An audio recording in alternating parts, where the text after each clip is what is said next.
Tem desejo de se aprofundar na palavra de Deus para ter mais firmeza? E o mais importante, se você quiser realmente saber interpretar corretamente a palavra de Deus, eu tenho um convite para fazer a você. Quero te convidar para conhecer o Bacharel Livre em Teologia do Nascido de Novo. Curso com mais de 80 matérias, mais de 50 bônus exclusivos para você, com todo o material incluso, que vai te levar a ter o seu certificado e a sua credencial de teólogo. Para conhecer todos os detalhes do curso, é só clicar em Saiba Mais aqui embaixo. Mostra o início da que podemos chamar primeira perseguição contra a igreja cristã da história, que vai aí do segunda parte do verso 1 até o verso 3, e segundo, um resultado talvez inesperado para os líderes da igreja em Jerusalém, que é a igreja se espalhar por outras partes daquela região, particularmente através do ministério de um diácono chamado Filipe, que vai a Samaria. Então, nessa noite, dando continuação, nós vamos ver a primeira perseguição, que está aí do verso 1 até o verso 3, e depois um efeito inesperado dela, que era a evangelização de ainda mais pessoas por causa da perseguição do verso 4 até o verso 8. Vamos lembrar aqui o que vimos até agora, para que nós tenhamos, como sempre, o quadro geral, para que nós possamos interpretar bem o quadro mais específico, mais particular. Estevão havia sido acusado por um grupo de judeus helenistas em Jerusalém de estar blasfemando contra Deus e contra Moisés, porque ele dizia que Jesus era o Messias e que ele havia sido morto pelos líderes judeus, havia ressuscitado dos mortos e que, com isso, ele teria terminado a finalidade do templo, que estava no coração do judaísmo daquela época, e também das leis e costumes que foram dados por Moisés através da lei no Monte Sinai. E ele estava pregando em Jerusalém e, além disso, ele fazia sinais e prodígios, milagres que atestavam que, de fato, Deus estava por detrás de Estevão, que ele era alguém enviado por Deus. Ele era um dos 7 diáconos que havia sido recentemente eleitos pela igreja para cuidar das viúvas, naquele momento de grande necessidade que a igreja estava passando, mas ele também se revelou um pregador cheio do Espírito Santo e não tardou então que a oposição se levantasse. Ele se defende das acusações, mostrando pela história bíblica alguns pontos. E o que ele faz está no capítulo 7, que é um dos maiores capítulos do livro de Atos e também de toda a Bíblia. É com certeza o maior sermão registrado que nós temos nas Escrituras. O que Estevão faz é recontar a história de Israel no Antigo Testamento, começando lá de Abraão, ele vai até o tempo de Salomão, dizendo primeiro que os judeus sempre rejeitaram aqueles que Deus havia mandado para salvá-los. José, Moisés, os profetas, e finalmente agora eles estavam rejeitando também o Cristo. Segunda coisa que Estevão mostrou fazendo essa recapitulação da história é que o templo nunca foi parte essencial daquela religião que Deus deu aos judeus no passado. A princípio era uma tenda ambulante no deserto, depois na Terra Prometida ela também ficou andando de um lugar para outro, e depois Salomão fez um templo que posteriormente foi destruído, e depois, quando os judeus voltaram do exílio, eles construíram um templo menor, a ponto do profeta Isaías perguntar se eles eram capazes de construir alguma coisa que fosse realmente digna de Deus. Ou seja, o templo nunca foi parte do coração, nunca foi essencial para aquilo que Deus havia revelado no Antigo Testamento. Ele era provisório, ele era simbólico, ele era um tipo, uma figura da igreja, ou ainda da pessoa de Jesus, como Jesus no Evangelho de João diz. Estevão também mostrou que Deus havia se revelado e dado a sua aliança a Abraão, quando Abraão nem estava na terra, ele estava em Ur dos Caldeus. A lei de Moisés não tinha nem sido dada ainda quando Deus se revelou aos patriarcas. E, aliás, Estevão acusa os judeus de nunca terem guardado a lei de Moisés. Vocês nunca guardaram o que Moisés ensinou para vocês. O que mostra que no Antigo Testamento a salvação não era pela lei, Porque se fosse, ninguém teria se salvado no Antigo Testamento. Ninguém. Sempre foi pela graça. O que Deus revelou no Antigo Testamento, a lei foi dada para mostrar para os judeus que eles eram pecadores e fazer a pergunta: como é que eu faço para me salvar, já que eu não consigo guardar os mandamentos de Deus? E a resposta era o altar lá no tabernáculo, onde os animais eram sacrificados e o sangue derramado para a purificação de pecados e que apontava para o sacrifício do Messias. Então sempre foi pela graça, sempre foi pela fé. Esse é o ponto que Estevão está querendo ensinar aqui. E ele termina, capítulo 7, final do capítulo 7, ele termina seu sermão acusando os judeus, especialmente os líderes judaicos, de que eles eram teimosos, que eles eram duros de coração e de ouvidos, eles eram desobedientes e, uma frase muito forte, que eles estavam resistindo ao Espírito Santo da mesma forma que os seus pais resistiram ao Espírito Santo no decorrer da história de Israel no Antigo Testamento. Esse é um resumo da história do povo judeu no Antigo Testamento.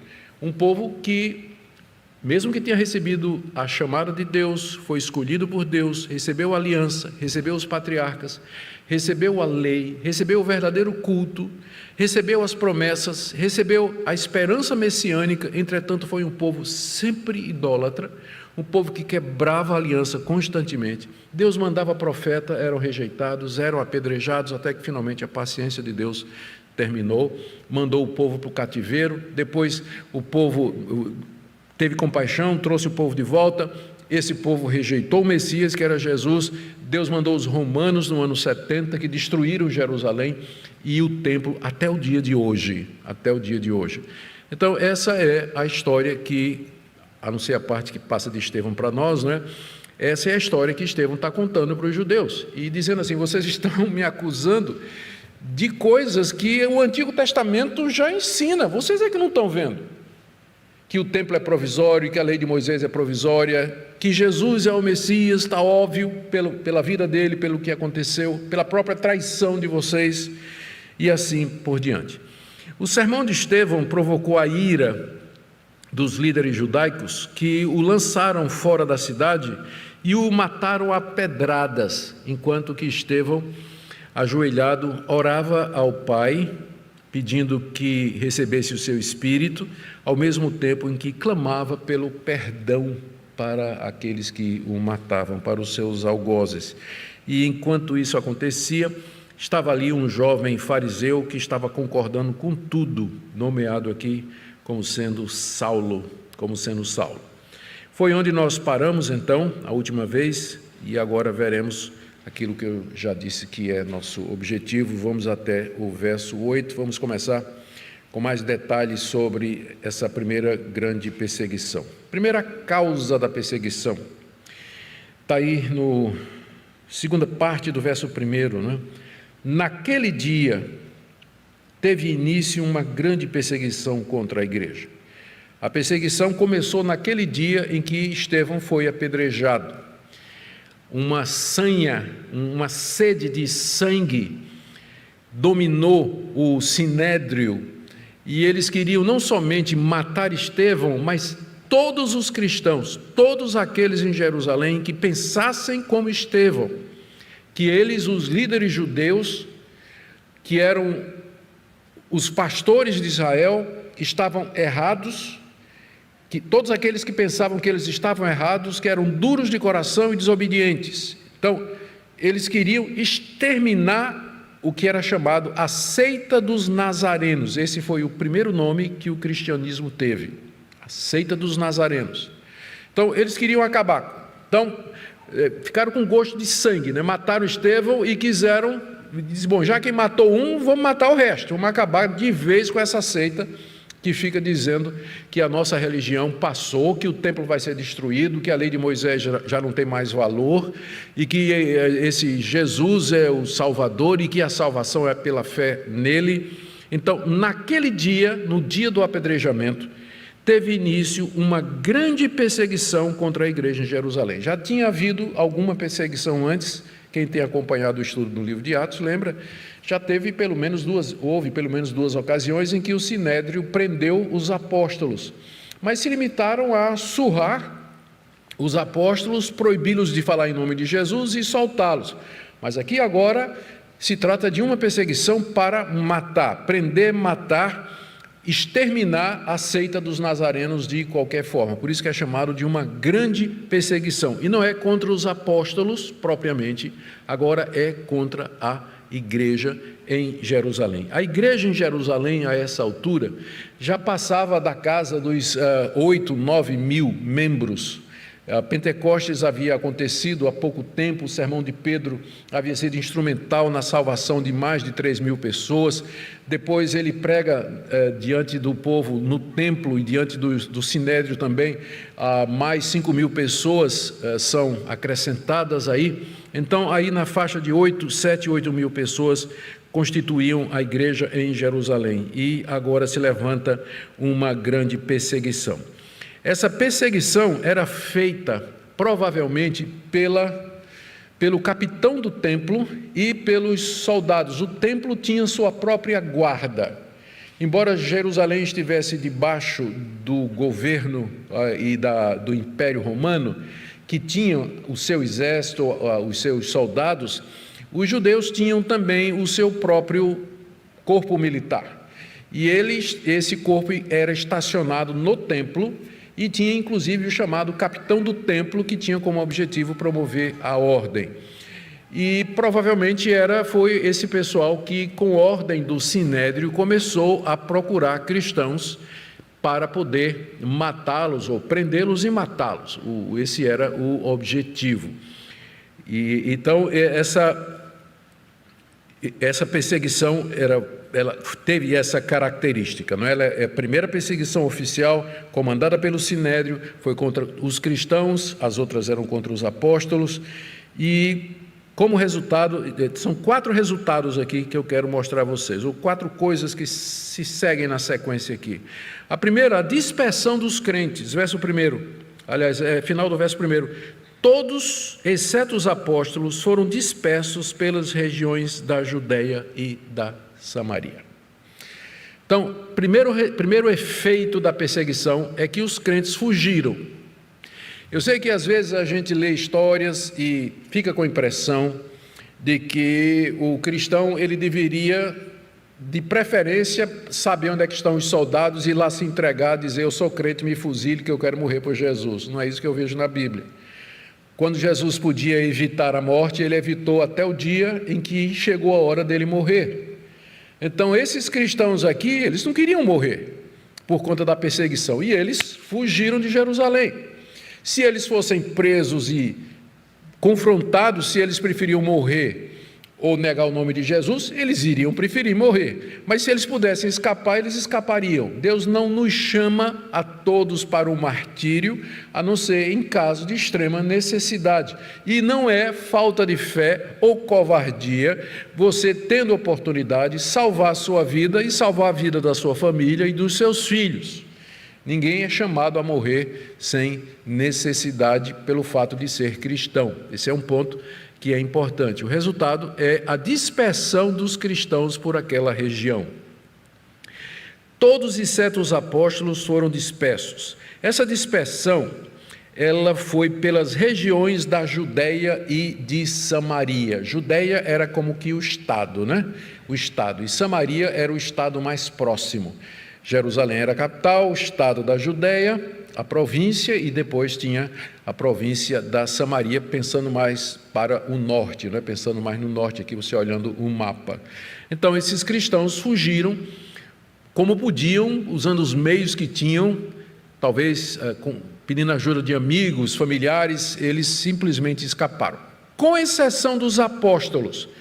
Não é que eles não eram objeto da perseguição, mas eles entenderam que se alguém tinha de ficar para cuidar da igreja que estava sendo perseguida, presa em Jerusalém, eram eles. Então, esses pastores, eles resolveram ficar e arriscar a própria vida, provavelmente por causa do rebanho que ficou em Jerusalém, que foi preso, que precisava de apoio, precisava de socorro. Eles ficaram ali para poder cuidar do rebanho aprisionado e que estava caminhando para a morte, provavelmente. Mas aqui tem uma lição importante, não é? Alguém já disse que se a gente quer que a igreja saia para evangelizar o mundo, que prenda os pastores na cidade. É interessante, né? Os apóstolos ficaram e a igreja fugiu. E quem é que evangelizou aquela região? Não foram os apóstolos, foram os crentes dispersos, né? Então, o primeiro efeito da perseguição foi a expansão da igreja. Um pai da igreja chamado Tertuliano disse que o sangue dos mártires é a sementeira da igreja. Quanto mais eles perseguiam em Jerusalém, mais os crentes se espalhavam pelas regiões vizinhas, e eles iam, a gente vai ver aqui, pregando o evangelho aonde quer que eles iam. Eu vou tocar nesse ponto daqui a pouco.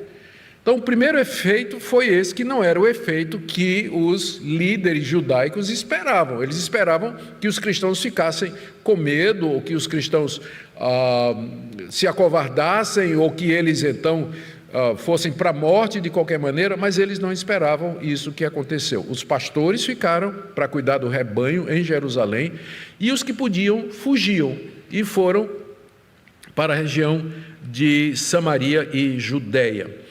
O primeiro efeito, então, foi a dispersão dos crentes. O segundo, a permanência dos apóstolos. Há um detalhe aqui muito importante no verso 2, que é sobre o sepultamento de Estevão. Diz aqui que alguns homens piedosos sepultaram Estevão e fizeram grande lamentação por ele. Não eram homens piedosos, é uma expressão que você encontra no livro de Atos para se referir ou ao judeu piedoso, ou ao judeu piedoso que tinha alguma inclinação para o evangelho. Por exemplo, Cornélio é chamado de um homem piedoso e temente a Deus. Ele não era cristão, ele era judeu,